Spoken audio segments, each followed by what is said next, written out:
So I want to give you some context here of what's going on here in the Olivet Discourse. And these are a couple of the verses beforehand, before the Olivet Discourse.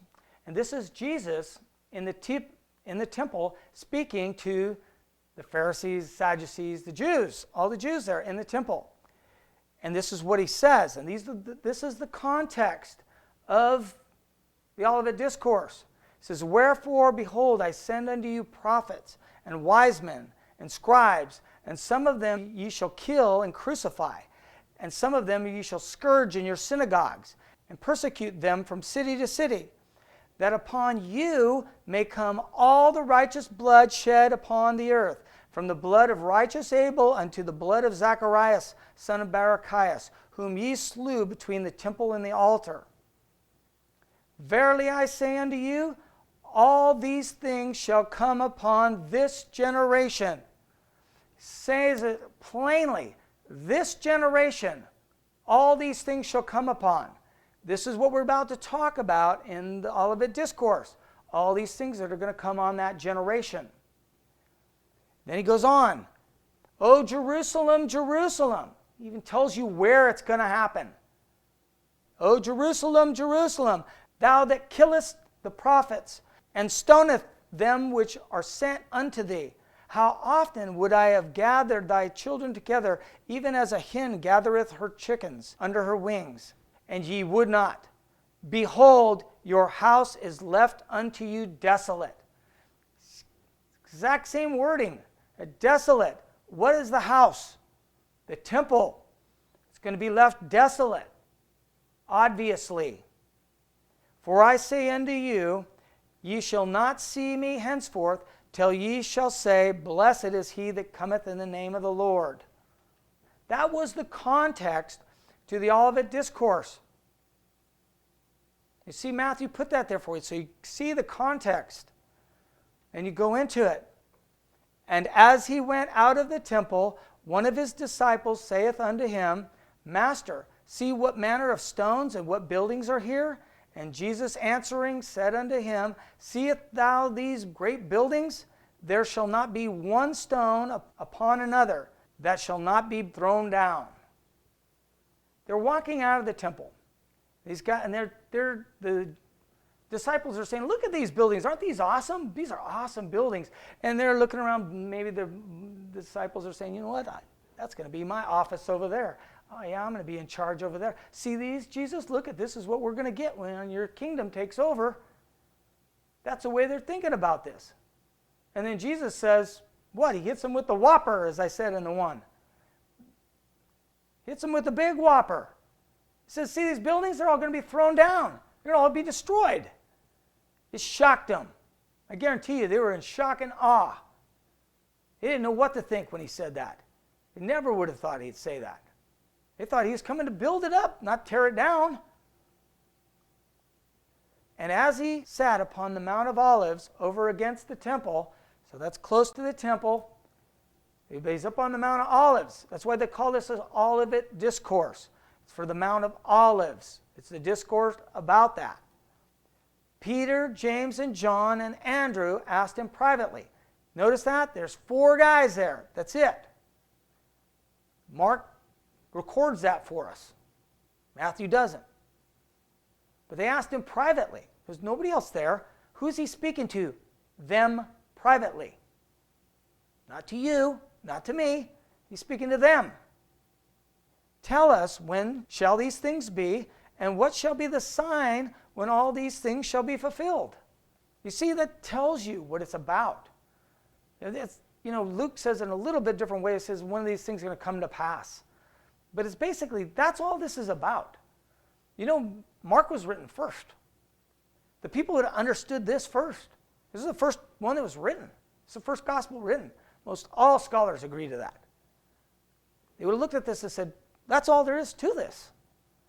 Chronologically, Luke puts it chronologically, so he doesn't even have that whole part. It's in Luke 17. It's not even in Luke 21. Not even in the Olivet Discourse.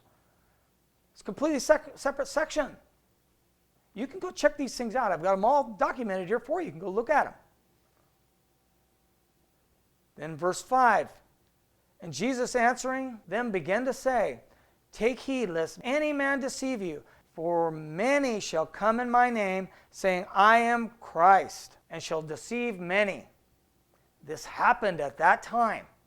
You don't have to wait for this to come someday in the future, some future Antichrist. This happened then. Here's one in Acts. This guy named Simon the sorcerer, giving out that himself was some great one, that he was the great one. This man is of great power of God, is what they thought. For a long time, he had bewitched them with sorceries. It was happening then. Don't believe it. Jesus told them, don't believe it. That doesn't happen in Acts. It's over and over. I'm going to show you more stuff later, too. There's a whole bunch that was going on like a madhouse back then. And when you shall hear of wars and rumors of wars, be not troubled, for such things must needs be, and the end shall not be yet. He tells them the end's not yet. When you see these things, you see all these knuckleheads going out pretending like they're Christ, and you hear things like this, that's not the end. That's not the sign. There's wars and rumors of war. That's not the sign. That's what he's saying. Don't look for that as a sign. Yeah, there's going to be that. But that's not the sign. For nation shall rise against nation, kingdom against kingdom, and there shall be earthquakes in diverse places, and there shall be famines and troubles. These are the beginning of sorrows. That's the beginning of it all. These famine. And there is famine. This is in Acts 2. There's a great dearth throughout the whole world. That means famine. And then Josephus records it too. You see in the Antiquities of the Jews, book 20, chapter 5, section 2, it says a great famine happened in Judea. It records, you go read about it. These famines were all over the place. Then is Mark 13:9. But take heed of yourselves, for they shall deliver you up to councils, and in the synagogues ye shall be beaten, and ye shall be brought before the rulers of the kings for my sake, for a testimony against them. What's going on there? You're going to be beaten. They'll deliver you up to councils and in the synagogues. You'll be all these things for the rulers, the kings, for his sake. Who's he speaking to? Who is he talking to? He's talking to those four guys. Are you ever going to be beaten in synagogues? You're not. Is anybody in the future? Well, maybe few people, but that isn't who he's talking to. He's talking to these four guys. So what's going to happen to them? They ask him, what is the signs? What's going to happen? He's telling the things that are going to happen here to him. You know, John lived through 70 AD. He's one of the ones standing there. He didn't die. He lived through it. Most people believe he lived into his 90s. So he lived well past 70. And he was most certainly beaten in all those things. All of them did. They were all beaten, all four of them. 3 of them died for Christ. 3 of them did. And everybody knows the story of Peter dying on the cross upside down. They all did. Well, except John probably died of old age. But he was most certainly beaten in the synagogues. And the gospel must first be published among all nations. And when they shall lead you and deliver you up, take no thought beforehand what ye shall speak, neither do ye premeditate. But whatsoever shall be given you in that hour, that speak ye. For it is not ye that speak, but the Holy Ghost. The gospel must be preached unto all nations. There's still people out there thinking, oh, we got to go preach the gospel to all the nations so then Jesus can come back. This is talking about when 70 AD, when the destruction of the temple. It will be preached before that. Was it? Was the gospel preached among all nations before that? Yes, it was. This is in Colossians. This is Paul speaking. He says, the gospel which is come unto you as it is in all the world. This is the way they spoke back then. This is probably hyperbole on Paul's part and on Jesus' part. But that's the way they spoke. They're speaking in hyperbole. It's generally, it's going to go out to all the nations. It's a generalization. And it did. Paul sent it out to all the nations. He was all over the place. There was places that Paul still wanted to go. He knew that there was other places that he hadn't preached the gospel yet. But he still says it this way, that it's come unto you as all the world. That's his way he speak. You have to understand how the people of that time period spoke. They don't speak like us. They don't use words like we use. If you said butterflies in your stomach, they'd think you were eating bugs. They don't understand that idiom. They have their own idioms. We have to understand their idioms and their phrases and their terminologies and their figures of speech. We have to know those things. If we don't understand. We're in error. Here's Paul again saying the gospel which was preached to every creature which is under heaven, whereof I, Paul, am made a minister. What is that? Every creature. That's the way he speak. That's the way they speak. Now brother shall betray brother to death, and father the son, and children shall rise up against their parents, and shall cause them to be put to death. And ye shall be hated of all men for my name's sake. But he that endure until the end, the same shall be saved. This is exactly what happened. Look what happened to Paul. Paul was killing Christians beforehand, and then later they stoned him. This was happening at that time period. We don't have to wait for this to happen at some future time period. There was a big division between the Christians and the Jews. They're all Jews, but they're between each other, brother versus brother, because there was people that were dead against Christianity. And dead is just a pun. The abomination of desolation. This is where he gets to it. This is why I was talking about this earlier.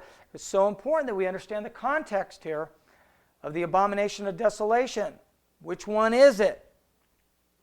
But when ye shall see the abomination of desolation spoken of by Daniel the prophet, standing where it ought not, let him that readeth understand. That's key there. Both Mark and Matthew say that. Then let them that are in Judea flee to the mountains. This is all about Judea, not about the whole world. This is an event that's happening in Judea. This is context. This is exegesis. You're taking out of the scripture what it says, not importing it from somewhere or what you want it to mean. This is all about Judea. Now Luke tells us exactly what this is. If we don't know what this abomination of desolation is, let him that readeth understand. That means some of the people won't understand it. Who wouldn't understand it? Who? Somebody that's probably not Jew. We're not Jewish. We're not a Jewish person living in the first century. But the people that were Jewish in the first century know exactly what he's talking about here. But we don't. But Luke helps us. Luke saves us. And when ye shall see Jerusalem compassed with armies. Wow, isn't that it? Then know that the desolation thereof is nigh. That's really clear. He gives you the clue. When you shall see the abomination, when you shall see Jerusalem compassed with armies, you know that's what it is. Then you know the desolation is near. It's about ready to completely be destroyed. Let them which are in Judea flee to the mountains. Exactly what they did. They went to Pella. They left. And let them which are in the midst of it depart out. And let not them which are in the countries enter thereunto. In other words, don't come in from other countries. Stay out of there. When you see it compassed with armies, that's what happened. They had two chances. With Gallus, when he retreated, they could leave. It was surrounded by armies. Gallus left. They had a chance to leave. Then surrounded armies again with Vespasian, and he left. They had two chances. God gives you extra chances in life. That's what he does. And they did. And we have documentation for that. All that flight to Pella. They did leave. They went to the mountains. They were gone. They fled to the mountains. They got out of there. There's other stuff about it. I don't have time to talk about it all, but we know that it's not a pig on the altar. Because Luke tells us what it is. When you see that, the desolation is nigh. It's near. The desolation is about to happen. Desolation means it's going to be made desert-like. That's what it means. So the abomination we know is Jerusalem being compassed with armies. We know that that's about to happen. See, because they knew, people of that time knew what they're talking about, what Daniel's talking about. That means the temple is going to be destroyed. Just like Antiochus Epiphanes did, in a sense, he overtook it. And when he overtook it, then he put the pig on the altar.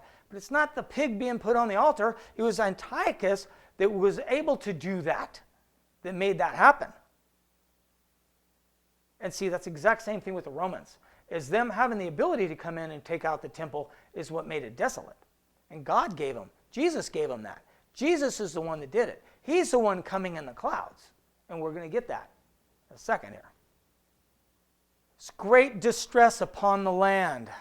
This is Luke 21:22. I'm trying to take the best out of all these. For these be the days of vengeance, that all things which are written may be fulfilled. But woe unto them that are with child, and to them that give suck in those days, for there shall be great distress in the land, and wrath upon this people. This people, who's that? The Jews. And they shall fall by the edge of the sword. Does that happen now? Can somebody fall by the edge of the sword now? Unlikely. Where they have a bayonet? I don't think so. Most people that would die now would die of a bomb or a machine gun or something. It's not even possible now. And they shall be led away captive unto all nations. That's exactly what happened in Jerusalem.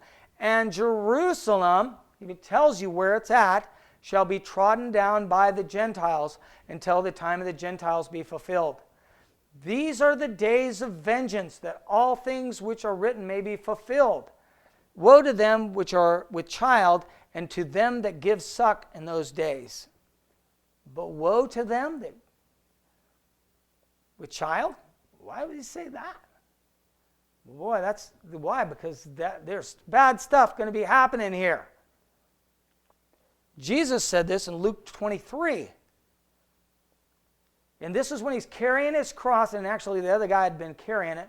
And he turned back at all these women that are following, and they're crying. He says, daughters of Jerusalem, weep not for me, but weep for yourselves and for your children. For behold, the days are coming in which they shall say, blessed are the barren, and the wombs that never bare, and the paps which never gave suck.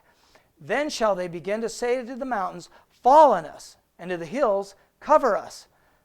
For if they do these things in the green tree, what shall be done in the dry? Remember at the beginning when I was talking about that verse in Isaiah 53, the green tree. He's the green tree. He's the plant coming out of that desolate, dry. So if they're doing this to him, the Romans are doing this to him, what are they going to do to you? And that's what he's saying to these women. And it is. They said, blessed are the barren, the ones who don't have children. I'm going to tell you some of the things that are just gory. Josephus records. The days of vengeance are these 7 times, 4 times. If you won't listen, I'll punish you 7 times. I already went over this once. If you still don't listen, another 7, still don't listen, another 7, still don't listen, another 7. But at the very end, he says this in verse 29. This is what he says in Leviticus. And ye shall eat the flesh of your sons, and the flesh of your daughters shall ye eat. This is amazing. He said, daughters of Jerusalem, weep for yourselves. That's what Jesus said. Yeah, there's something bad going to happen to them. Worse than any time, ever. And it did. And this is Josephus in the War of the Jews, records this 634. He records this. This woman named Mary, who had a child, and she was suckling her breast. He said, thou miserable infant. That's what she said to it. Finally, she said this other stuff, and then she said, come on, be thou my food. And she slew her son, and then roasted him, and ate half of him. This Josephus saw this. He's an eyewitness to this. There was things like this going on, a lot of things. I'm not going to say them all. It's too gruesome. Even this is very gruesome. But this is the things that were going on in Jerusalem at that time. Horrible things. This was the worst Holocaust ever. This is demonic. All these things are demonic. And as we get further into it, I'm going to show you some of the demonic stuff a little bit. Some of the demons, what they're describing in the book of Revelation is demons. It's not helicopters. And you're going to see this as we go farther forward. You're going to see all these things. And I want to point them out because a lot of things, people tend to start making stuff up in this newspaper exegesis nonsense. Stuff was for that time period. It all happened. It already happened. We don't have to wait for it to happen someday. It already happened. Matthew 24:17. Let him which is on the housetop not come down to take anything out of his house. Neither let him which is in the field return back to take his clothes. And woe to them that are with child, and to them that give suck in those days. But pray ye that your flight be not in the winter, neither on the Sabbath day. You see, I'm mixing these verses so they kind of overlap a little. They say some of the same things. But I want to put all this in there because it's good stuff. But look at this. Are these possible now? I ask you. What about this housetop stuff? Do people live on their roofs anymore? Do people sleep up on their roofs? We do that. They don't even have houses like that. Hardly ever. There might be a few that still have that. Very not common. Let them which are in the field return back to get his clothes. How many people work in the fields now? Percentage people. Very small. Especially in Israel, around there. Low percentage of people working in the fields. There's some. I'm not saying there's none. But woe to them which are a child and give suck in those days. We already talked about that. Pray ye that your flight not be in the winter. Would that make any difference now? People are in cars. If you left somewhere, if you knew that something was going on in Jerusalem and you wanted to leave, how would you leave? Would you start walking? There might be some people that do. Most people would get in a car or a bus or whatever. The winter is not going to make that much difference if it's in the winter. Or on the Sabbath day, Israel is a secular country now. They don't shut everything down for the Sabbath anymore. They used to. They used to make it really hard for them. Back in the first century, yeah, that would be hard on them to do that and on the Sabbath. Because everything's shut down. Nobody does anything. You can't get food, you can't buy food, you can't do things. Now, this is a secular country. They don't care about that. They sell stuff on the Sabbath. You can still go buy things on Saturday there. Not a problem. Not like it was back then. So I'm saying, now, these things don't work anymore. It doesn't work for today's time period. It works for then. It doesn't work for now. It doesn't make sense now. You have to change things. You have to twist things to make it fit now. And that's what they do. For 1,830 years, they did it. Then Darby changed it all. For then shall be great tribulation, such was not since the beginning of the world to this time, no, nor ever shall be. And except those days should be shortened, there should no flesh be saved. But for the elect's sake, those days shall be shortened. He's talking all about this same event in Jerusalem, not worldwide. He's talking about this great tribulation that's going to be going on in Jerusalem. Where they're doing anything, eating their children, killing one another. These three factions all killing each other. They're horrible things, atrocities, worse than even what I've talked about. And you read Josephus, you'll know what I'm talking about. He's an eyewitness. There's 1 million people there. A lot of them died. And I'm not even getting into the numbers and stuff, so it's so controversial. But regardless, there was a lot of them that died. And when the Romans came in there, like I said, they thought their God, God did this to them. And Jesus did do it to them. It's this thing here that says, such was not since the beginning of the world to this time, nor shall ever be. That's the way they spoke. You see this over and over by the prophets. This is apocalyptic language Jesus is using. You could say it's hyperbole, meaning, like I told you that 1 million times. Stuff like that.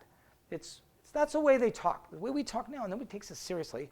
But was it? I think it was the worst thing ever. I think it was the worst tribulation that ever happened. And maybe the worst that ever will happen because of the demonic things that was going on in the minds of these people. They were demon-possessed, in my opinion, most of them. Nobody does, a rational person doesn't do the things they were doing. It's irrational. It's demonic. But this is the way they speak. You see, in Isaiah, it says, in Babylon, it shall never be inhabited.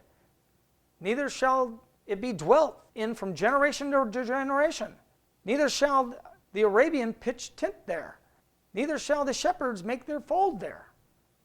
Is there people living there now? There is. Of course there is. But this is just hyperbole. It's the way they talk. It's just saying, it's making like a general statement, they're going to be wiped out. And that's what happened. But that isn't, it says be like Sodom and Gomorrah, just like when God overthrew Sodom and Gomorrah. But this is generalization. It doesn't mean that Babylon or that area will never have a tent pitched in it. There will be. There is. It's just the way they speak. You have to understand the way they speak, or you're in error. This parable of the vineyard, this is what's happening here. See at the very end there, he shall come and destroy these husbandmen. That's what happened. He came and he destroyed them. And he gave the vineyard to others. So he did. He gave it to the Gentiles. We know this. It's not like maybe this was the plan.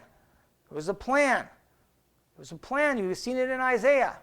You've seen it in Jeremiah. You see it in all through the Old Testament. It's all over and over. It's the plan. It's not plan B. It's the plan. Plan A. Only one plan. Then, if any man shall say unto you, Lo, here is Christ, or there, believe it not. For there shall arise false Christs and false prophets, and show great signs and wonders, insomuch that, if it were possible, they shall deceive the very elect. Behold, I have told you before. Wherefore, if they shall say unto you, Behold, he is in the desert, go not forth. Behold, he is in secret chambers, believe it not. Did this happen? Did this already happen? Or is this something that's going to happen in the future? These Christs, these false Christs. When is that going to happen? It already happened. Matter of fact, Josephus, once again, he records this. This is in book 20. This is in Antiquities of the Jew, book 20, chapter 8, verse 5. He talks about these impostors.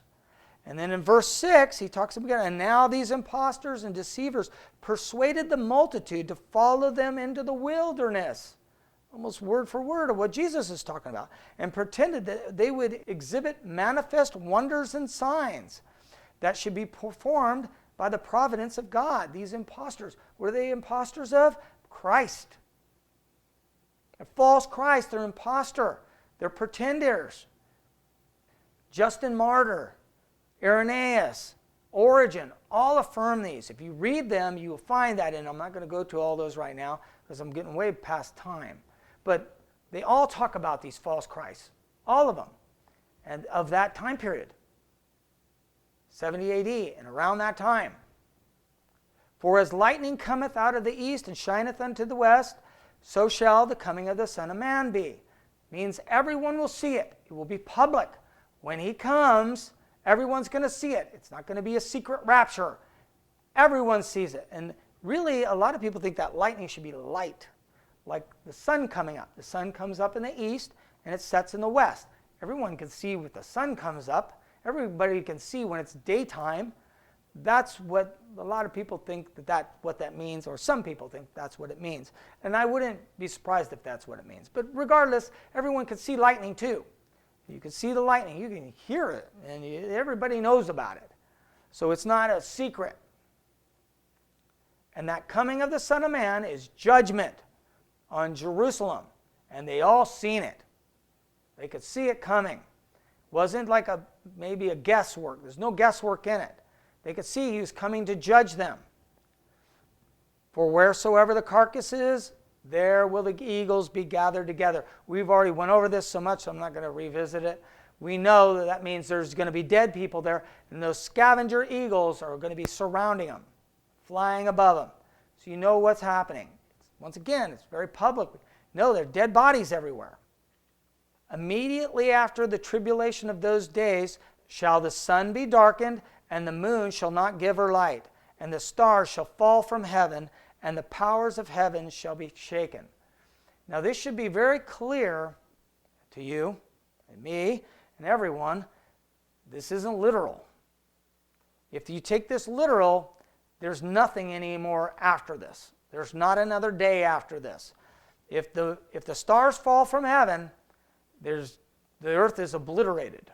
One star. It doesn't take all the stars to fall from heaven. This is poetic, apocalyptic language. And if you don't understand apocalyptic language, it's because you haven't read the Old Testament. And in Acts, this is stated in Acts chapter 2, verse 16 through 21, you can find that. Peter is quoting Joel, saying these exact same words, saying, this is that. This is that. He's talking about them speaking in tongues. It's obviously not this, what we think it is, literal. This heavens being shaken means something else. That's stated in Haggai 2. I'm going to get into that later. But Joel speaks about it. You can go to all those verses in 2:28, 3:1, all those. It's all there. We're going to get more into that as we get further into chapter 6. And I'm going to go through that. More detail. But it isn't literal. God means what he says, so we mean stupid. You're stupid when you say stuff like that. Doesn't mean what he says here. Doesn't mean that the stars are all going to fall. Look at what we're going to read the next verse after this. What does it say? The stars fall, that next verse don't happen. Stupid to say things like that. And then shall appear the sign of the Son of Man in heaven, and shall all the tribes of the earth mourn. How can the tribes of the earth mourn when a star has obliterated the earth? That's stupid. Think about it for a second. It shouldn't even say earth there. They should say land. All the tribes of the land mourn. There's not tribes of the earth. That's nations. When you're talking about the whole earth, you're talking about nations. When you're talking about tribes, you're talking the tribes of the land of Israel. We already went through that before. I'm not going to get too much into that, but this is what's going to appear. The sign of the Son of Man. What's that sign? We've already talked about that earlier.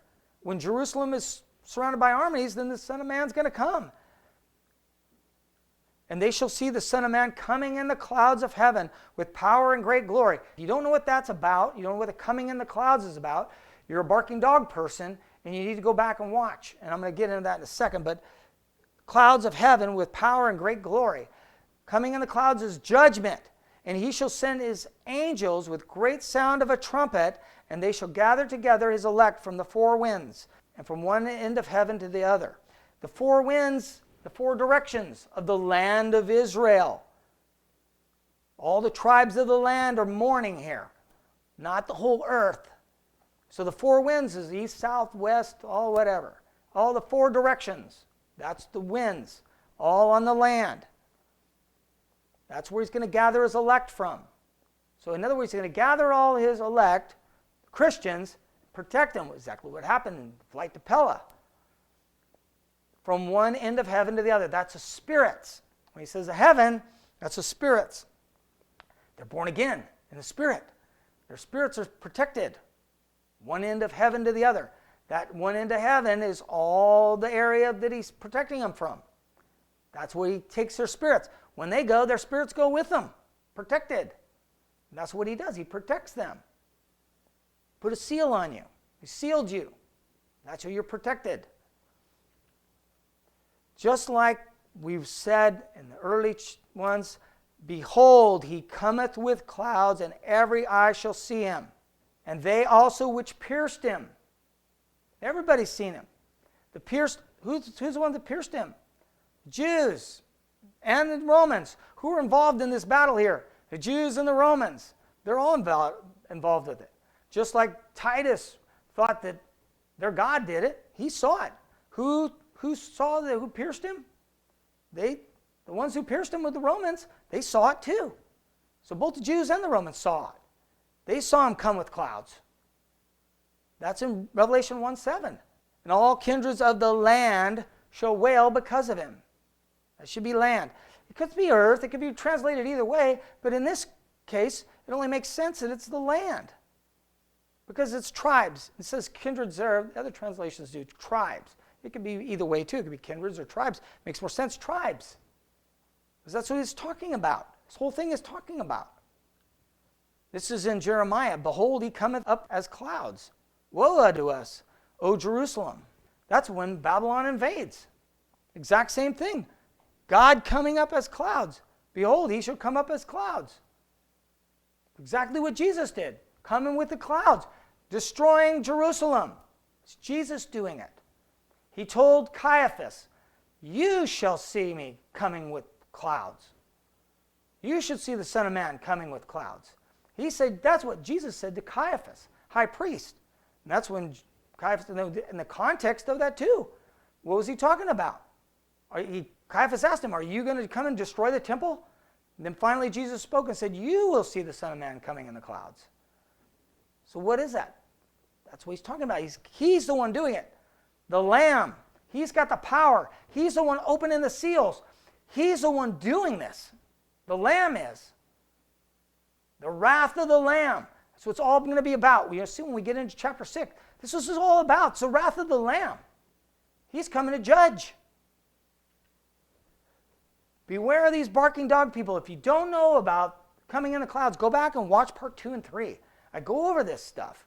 You need to know what idioms are. You need to know what these things are. I go through spend a whole lot of time on that. If you haven't watched that, you need to go back and watch it, or you're a barking dog person. And if you don't know what a barking dog person is, you're in bad shape, because you should know what that is. And you can go back on the channel and find all that stuff. And here's Matthew 24:32. We're moving on here. Now learn the parable of the fig tree. When his branch is yet tender and putteth forth leaves, ye know that summer is nigh. So likewise ye, when ye shall see all these things, know that it is near, even at your door. So when you see all these things, when you see Jerusalem surrounded by armies, you'll know that it's near. I think this is really interesting because he uses this fig tree again. Learn the parable of the fig tree, and he's talking about these leaves and having it. This is exactly what he did. You'll see it uses this other parable about the fig tree, and he's talking about this certain man that had a fig tree, and it wasn't producing fruit.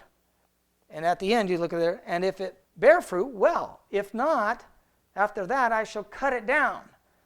And we know that in this parable here, in Luke 13:6, it's about Jerusalem. It's about the Jewish nation. It's about the old covenant. If they don't produce fruit, he's going to cut it down. We see this, the same symbology here of that fig tree that he's just talking about here in the Olivet Discourse. He uses it multiple times.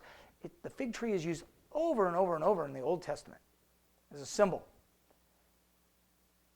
Say, under your vine and under your fig tree. They say that phrase. It became an idiom. In Mark 11:13, he sees this fig tree and it's having leaves. So he thinks it's bearing fruit. And he comes up to it, and sure enough, there's no fruit there. And so he curses the fig tree. And he says, no man eat fruit of thee hereafter forever. Well, this is an acted out parable, what he's doing here. And he cursed it and withered. He's speaking to Jerusalem. He's speaking to the Jews, the old covenant. He's speaking to us, said, you'll never bear fruit again. No man eat fruit of thee hereafter forever. And yet people still believe that there's going to be a new temple and they're going to be bearing fruit in Jerusalem. And it's nonsense. Jesus said, no man eat fruit of thee hereafter forever. That means the fruit, he's talking about the fruit of the Spirit. That's the fruit he's talking about. He's talking about fruits, you bearing fruits unto God. It's not talking about whether or not they have apple orchards there or fig orchards. That isn't what he's talking about. This is all figurative stuff. You have to understand this is an acted out parable. Very clear. I say it's very clear. There's people that actually think this gives them a word of faith stuff and things like that. It's silliness. But this has anything to do with you going up and cursing fig trees. You don't have the power to go curse fig trees. You might be able to do that, but it's silliness. Your point is, his point is, he's showing in this acted out parable that Jerusalem will never bear fruit again. Jesus would do what he wanted. He can walk on water. Can you walk on water? No. Ain't nobody can walk on water. He can curse fig trees. Why? Why does he curse fig trees? For an acted out parable, showing you they will never produce fruit ever again. This is right here in context. Just think it's so interesting that he uses the same symbology over and over. It fits right to it. This is Matthew 24:34. He says, "Verily I say unto you, this generation shall not pass till all these things be fulfilled. Heaven and earth shall pass away, but my word shall not pass away." That's in every version. It's not just in Matthew. It's in Matthew, Mark, and Luke. All of them say the same exact thing at the very end. We're just a couple verses away. He says, "Verily I say unto you, this generation shall not pass till all these things be fulfilled." Generation is always 40 years in the Bible. Always. Generation. When they're speaking of a generation, that's what they're talking about, 40 years. Just like I've talked about this before, they stayed in the wilderness 40 years to kill off that generation before they went into the promised land. 40 years is what they considered a generation. God did. God does. And so all those things happened on that generation. Well, when did Jesus say this? He said it probably around 30 AD, 30, 33, depending on what you believe. When did it happen? It happened 40 years, 37 years to 40 to 37 years later. Exactly a generation. He said, "This generation shall not pass till all these things be done, be fulfilled." Who is he speaking to? He's speaking to those four guys. So he's telling them. He's not speaking to this whole big public thing. He's speaking to these four guys. It's this generation. Speaking to them. He's not speaking of the generation, the overall generation of all time. No, he's saying this generation, the generation we're living in. This, us. It won't pass away until all these things be fulfilled. He's not speaking of, this is context, understanding, exegeting Scripture. What is it saying? Who is he speaking to? He's speaking to those four guys. This is the other three I'm just showing you here. In case you wonder, there's the verses where they're at. "But of that day and hour knoweth no man, no, not the angels in heaven, but my Father only." This is a very interesting verse, the way he says this in there, and that the Father is the one in charge of this. And we know that they have a relationship, Christ and the Father. Many will say that when he's in heaven, when Christ is resurrected, then he does know. And I can believe that. I can believe that makes sense to me, that when he was on heaven, on earth, he doesn't know. But I think because of the way he says this, "No, not the angels in heaven, but my Father only," that maybe the Father is the only one that knows this ever. And there must be something in spiritual laws there that make the Father in charge of this portion of it, that he knows the time for Christ to open the seals. See, Christ takes the book from the Father. But see, that's when did that happen? And maybe that was the timing. Maybe the Father says, "Okay, it's time." And then Christ takes the book scroll from the Father. Then he goes and starts opening the scroll. But we know the power comes from the Lamb. So regardless if the Father is the one that knows the timing, that's his relationship with Christ. There's a relationship there. We know there's three people, but there's one God. So they have some sort of relationship between the Father, Son, and the Holy Spirit. And I see that, that's the way I see that. That's a relationship thing. I believe the Father is the only one that knows the timing, the actual day that it's going to happen in an hour. And that's when he gives the scroll, or Jesus actually takes the scroll, but maybe the Father, that's just all symbolic. So maybe Jesus does know, but it seems to me that there is a relationship there, and possibly the Father is the only one that knows the day or the hour. And I don't think that makes him more powerful than the Lamb, and I don't think it makes the Lamb more powerful than him, or Christ more powerful than him, because he's the one opening the scroll. I think they both have power, and I think it's both equal, that they're equal to each other, but yet because they're all the one God. But there's a relationship there. It's hard for us to understand. It's very, very, very difficult to understand the Trinity and all the relationship stuff, but that's the way I see it, and so I've stated there. And the last verse is, "And what I say unto you, I say unto all, watch." And that's what they needed to do, is watch for those signs. He's telling those guys, those 4 guys up there, watch. Watch for these signs. You'll know when it's going to happen. Like John was alive at that time. If he's seen the signs, he could have told his guys, "Oh, don't go to Jerusalem and visit there right now. Don't go there and visit. That's bad news over there. Don't go there." And he could tell them why. Why? Because he heard what Jesus said. He can hearken unto his words. He can listen to him. Next session, we're going to go over the 4 horses of the apocalypse. It's very well known. And those are the first 4 seals. And that, I'm going to show you how that relates to the Olivet Discourse, which we just went over today, and the apocalypse of 70 AD, and how that all fits to that too. It's going to be really interesting. We may get to the other 2 seals, probably not though, but if we do, great. If not, and that's all I have for today.